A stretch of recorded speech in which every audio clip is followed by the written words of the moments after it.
Welcome to Main Street's Tactical Training. I'm Mike Pivacek. I'm Mark Wilson. I'm Top Fueler Bueller, and this is gear requirements for the one-day defensive handgun class. We get a lot of email from students asking what's the best weapon to bring to training. The answer really is it's personal preference, but we do recommend you bring what you're going to carry. One of the more common weapons we find in training a lot are 1911s. 1911s are wonderful weapons. They've got great triggers. There are disadvantages. Thumb safeties, if you're not familiar with how to use one of those, it can be an issue.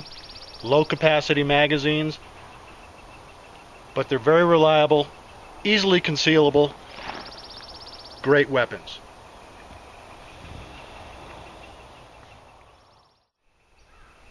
So in addition to 1911s, we see a lot of Glocks and XDs out in class. For example, this is a Glock 17, safe action pistol. Safe action means that there's no external safety, there's no external hammer. Very reliable, simple to operate, come out of the holster, press the trigger and you're ready to go. Advantages of the Glocks are increased magazine capacity, unbelievable reliability. Throw them in the water, pick them up, they fire every time.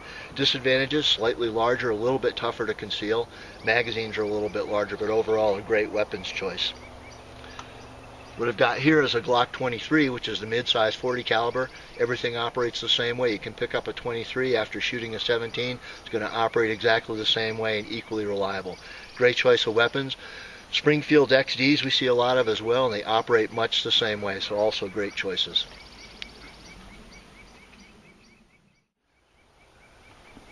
I want to talk a little bit about training with a 22 caliber pistol. We get a lot of students that ask if they can bring out their 22 as a training weapon. And frankly, absolutely you can. With the cost of ammunition these days, a 22 caliber handgun is a fantastic alternative for training. Now, there are a couple things to consider about 22s. This particular one here, for example, it doesn't exactly replicate my personal carry gun. I carry a Glock. This one actually has a safety that I have to manually operate. It also has a magazine release that's in the middle of the stock here. So it's not exactly identical. However, there's lots of options out there on the market today.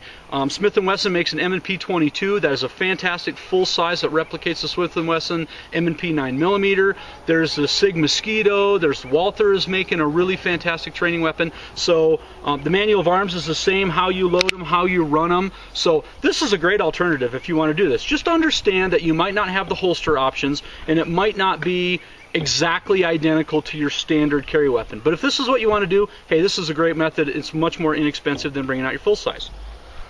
The next thing I'd like to talk about is the subcompact revolver. We're starting to see more and more of these come through training. Now, what's interesting about these is that there is a kind of a thought process out there that revolvers are super easy and they're reliable and you just point them and shoot them.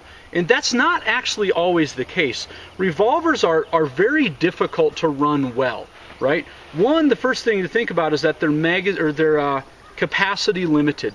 This particular one only holds 5 rounds. So it has a really low capacity, so you're going to immediately have to reload it quickly.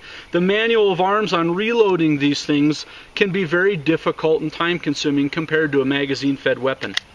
The next thing you want to think about with these small compact revolvers is the size of the stock. When I actually grab this gun, for example, I don't get my full hand on the bottom of that stock. My hand actually hangs over, which makes for a very difficult recoil event. It has a lot of recoil.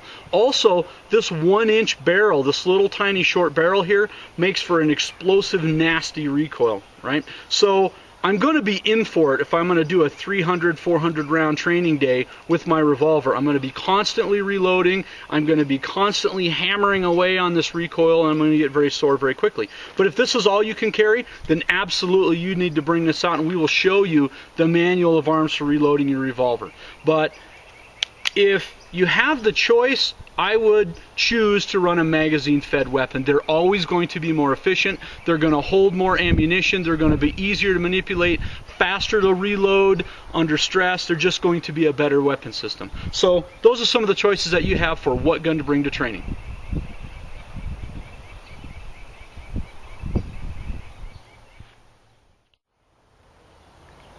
We hope these tips will help improve your training experience with Mean Streets Tactical. If you have any additional questions, feel free to contact us at meanstreetstactical.com, and we'll see you on the range.